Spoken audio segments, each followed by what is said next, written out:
വരാൻ പറ്റില്ല, ഞാൻ മലേഷ്യയിലാണ്. നമ്മളൊരു പേഷ്യൻ്റ് ഉണ്ടായിരുന്നു, ആൾക്ക് ആകെ 27 വയസ്സുള്ളൂ. ഇയാൾക്ക് 11 കൊല്ലമായിട്ട് ബാക്ക് പെയിൻ ആണ്. ഇയാൾ ഏറ്റവും വലിയ പ്രശ്നം എന്ന് പറഞ്ഞു കഴിഞ്ഞാൽ ഇവിടുന്ന് കാർ ഓടിച്ച് ടൗണിലെത്തി തിരിച്ചു വന്നു കഴിഞ്ഞാൽ പിന്നെ ബെഡിൽ അങ്ങനെ കൊണ്ട് കിടക്കണം. പിന്നെ പെയിനാണ്.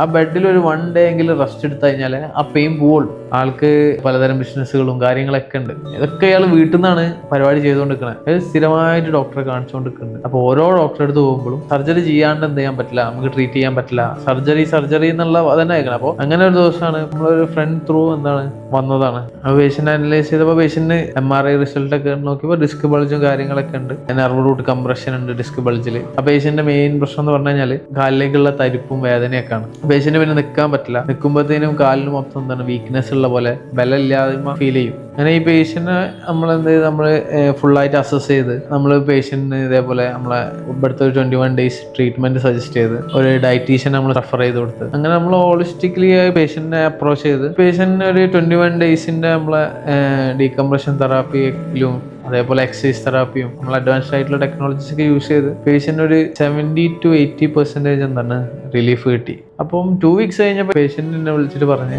വരാൻ പറ്റില്ല, ഞാൻ മലേഷ്യയിലാണ്. അപ്പോൾ ആ കേട്ടപാടെ എനിക്ക് ഭയങ്കര ഹാപ്പി ആയിട്ടുണ്ടായിരുന്നു. കാരണം വെച്ച് കഴിഞ്ഞാൽ ഇവിടുന്ന് കാർ എടുത്ത് ടൗണിൽ പോയിട്ട് തിരിച്ചു വന്നു കഴിഞ്ഞാൽ ഇരിക്കാൻ പറ്റാത്ത പേഷ്യന്റ് ഇപ്പോൾ മലേഷ്യയിൽ എത്തിയല്ലോ. നമ്മളെ പരിപാടി അവിടെ സക്സസ്ഫുൾ ആയി എന്നുള്ള ഒരു സാധനം നമുക്ക് കിട്ടി.